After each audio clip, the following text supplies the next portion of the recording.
स्वागत है आपका आपके सी चैनल टू फर्स्ट पर। दोस्तों, जैसा कि आप सभी को पता है कि एग्ज़ाम के लगभग अब मात्र 20 दिन बच चुके हैं और इन 20 दिनों में आपको किस तरह से तैयारी करनी चाहिए ताकि आपका जो है कम से कम अभी जितना आ रहा है उससे 10 से 15 या 20 नंबर तक आपके ज़रूर बढ़े और एग्ज़ाम में कम से कम 110 प्लस स्कोर आप करके आएँ। इसके लिए मैं एक छोटा सा अपने हिसाब से जो आइडिया मेरा है, जो स्ट्रेटजी है, वो मैं आपको बताने की कोशिश करूँगा और आप अच्छे तरीके से वहाँ तक ज़रूर पहुँच जाइएगा। तो चलिए स्टार्ट करते हैं इस वीडियो में और आपको बताने की कोशिश करता हूँ।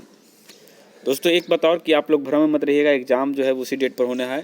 अगर बढ़ता भी है तो कोई दिक्कत नहीं है, उससे कोई फ़र्क नहीं पड़ने वाला है, लेकिन उम्मीदें रखिए कि बढ़ने की कोई संभावना नहीं दिख रही है।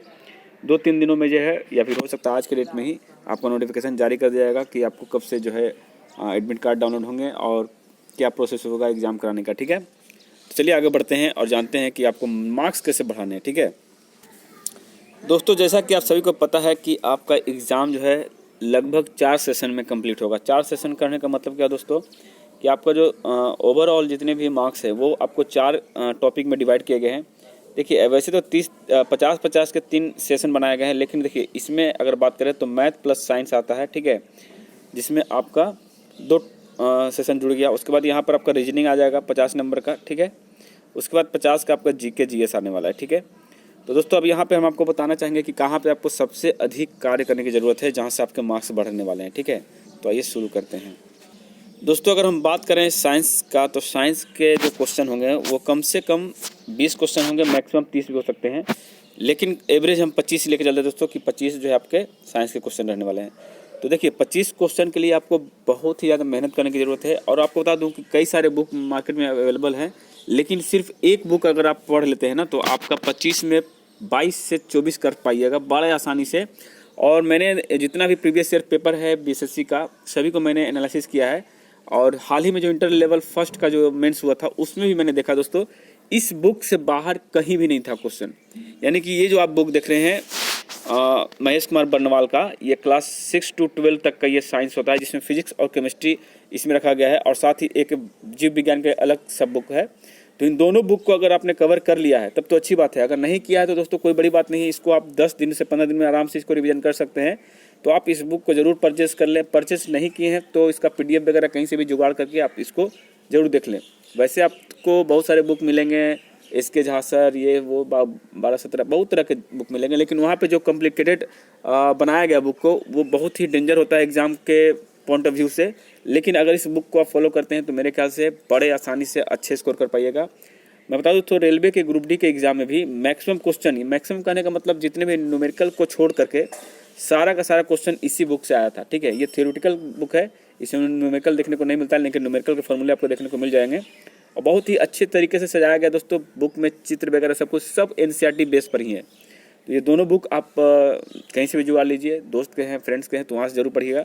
और मैं बता दूं दोस्तों कि इसमें आपको 20 प्लस स्कोर करने से कोई नहीं रोकेगा। साइंस एक ऐसा टॉपिक है जहाँ से आप अच्छे मार्क्स उठा सकते हैं और 20 प्लस स्कोर जरूर आपका होगा, ये गारंटी अगर 25 क्वेश्चन आते हैं तो। ठीक है, आगे बढ़ते हैं दोस्तों। मैथ की अगर बात करें, सामान्य ज्ञान की अगर बात करें तो देखिए सामान्य ज्ञान एक ऐसा टॉपिक है जो आपको मेरिट से ऊपर या नीचे करवाएगा। यानी कि यहाँ पे 50 क्वेश्चन होता है, जिसमें मैं आपको बता दूं कि 8 से 10 प्रश्न आपका जो होगा वो आपका जो करेंट अफेयर्स हैं उससे होगा। तो करेंट अफेयर के लिए कई सारे बुक हैं, आप ले लीजिएगा। बुक से तो कोई फ़ायदा होता नहीं। आप अगर डेली करेंट अफेयर देखते हैं गौरव सर का, चाहे किसी अन्य सर जी का, तो भाई वहाँ से आराम से आप कर पाइएगा। अदरवाइज आप बुक पढ़ के जाइएगा तो वहाँ पे करेंट अफेयर लड़ने वाले नहीं है, नहीं आपको याद रहने वाले हैं। ठीक है, तो जो रेगुलर रहे हैं करंट अफेयर में उन्हीं का करंट अफेयर बढ़िया जाता है।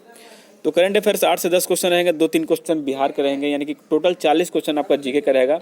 और इन 40 क्वेश्चन के लिए आपको क्या पढ़ना है दोस्तों, ये मैं इस वीडियो में ज़रूर बताऊंगा, लेकिन उससे पहले आगे बढ़ते हैं। नेक्स्ट सब्जेक्ट जो है मैथमेटिक्स, ये बहुत ही ज़्यादा रोल निभाएगी आपको मेरिट के लिए, क्योंकि दोस्तों मैथ, रीजनिंग और साइंस ये 3 ऐसे टॉपिक है जहाँ 100 क्वेश्चन आते हैं और इन 100 में 90 करने की क्षमता हर एक कैंडिडेट के पास होती है। क्योंकि देखिए जीके और जीएस का तो कोई और छोर नहीं है, वो कहीं से कुछ भी डाल सकते हैं, लेकिन ये 3 सब्जेक्ट ऐसे हैं जहाँ पर कुछ भी डाल दे, अगर आपका कॉन्सेप्ट क्लियर है तो आप आसानी से मार्क्स उठा सकते हैं। तो मैथ के लिए अगर बात करें दोस्तों तो देखिए बीएसएससी का स्पेशल कोई मैथ का बुक होता नहीं है। ठीक है, क्योंकि ये एग्जाम ही इतना कम करवाती है कि इसके पैटर्न को समझना बड़ी ही मुश्किल है। लेकिन अगर आप एसएससी के पैटर्न को फॉलो करते हैं, यानी कि किरण प्रकाशन के बुक को अगर फॉलो करते हैं तो बड़े आसानी से आप मैथ सोल्व कर पाइएगा। एक भी क्वेश्चन आपको एग्जाम में नहीं छूटेगा। ठीक है, और वहीं अगर बात करें दोस्तों रीजनिंग के लिए, तो रीजनिंग के लिए आपको कुछ नहीं करना है, जो भी प्रीवियस ईयर सेट है या फिर जो ये प्लेटफॉर्म ने सेट बनाया है, ठीक है, इस सेट को ही आप फॉलो कर लीजिएगा रीजनिंग के लिए, तो ये बेस्ट ऑप्शन होगा और सबसे अच्छे तरीके से आप क्वेश्चन सोल्व कर पाइएगा। तो यहाँ से भी आपको 45 प्लस स्कोर हो जाएंगे, कितना भी कमज़ोर हो, और एकदम नहीं भी पढ़ें तो 30-35 कर लेंगे, लेकिन 30-35 से रिजल्ट नहीं बनने वाला। दोस्तों कम से कम 40 से 45 क्वेश्चन आपके काट छाट के आने चाहिए रीजनिंग में, ठीक है। चलिए दोस्तों अब आगे बढ़ते हैं हम जीके के लिए। जीके का जो है कौन सा टॉपिक आपको सबसे अधिक मार्क्स दिलवाएगा, तो आइए इस वीडियो में हम बात करते हैं, ठीक है। देखिए फ्रेंड्स, अगर जीके की हम बात करें, सामान्य ज्ञान जिसको कह सकते हैं आप, सामान्य अध्ययन कर सकते हैं, तो वहाँ पे अगर आपको अच्छे मार्क्स चाहिए तो आपको कुछ टॉपिक्स बताता हूँ जहाँ से आपको पढ़ना बहुत ही ज़्यादा जरूरी है और वहीं से सबसे अधिक क्वेश्चन देखने को मिलते हैं। देखिए सबसे पहले अगर हम बात करें दोस्तों पॉलिटिक्स की, मैं यहाँ पे पॉलिटिक्स पे डायरेक्ट आता हूँ। तो पॉलिटिक्स एक ऐसा टॉपिक है जहाँ से प्रश्नों की संख्या भी अधिक आती है और मैक्सिमम एग्जाम में भी देखने को मिलते हैं यहाँ से प्रश्न।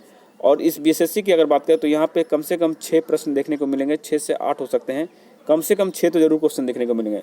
और पॉलिटिक्स बहुत ही इंपॉर्टेंट है और इसको पढ़ लीजिएगा आप, कहीं से पढ़िए, बुक से पढ़िए, वीडियो से पढ़िए या किसी के नोट से पढ़िए, लेकिन इसको ज़रूर पढ़िएगा जिसमें आपका भारत संविधान हो, अनुच्छेद हो, अनुसूचियाँ हो, आपका भाग हो, ये सारा चीज़ पढ़ना है।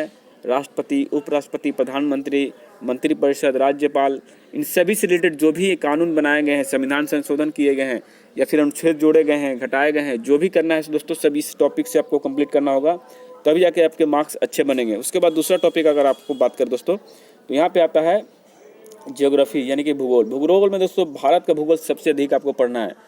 जितना भी एग्जाम आप देते होंगे इसमें अधिकतर क्वेश्चन भारत के भूगोल से रहता है। इससे भारत के पर्वत, पठार, नदियाँ, भारत का क्षेत्रफल, भारत की जनसंख्या, और अगर बात करें दोस्तों यहाँ पे उद्योग धंधे किस प्रकार के हैं, ये तो इकोनॉमिक्स में आ जाएगा, फिर भी इसको पढ़ लीजिएगा। और साथ ही अगर बात करें हम यहाँ के फसलों के बारे में, वो भी आपको पढ़ना है। पंचवर्षीय योजनाएं जो है आपको वो भी पढ़ लेना है।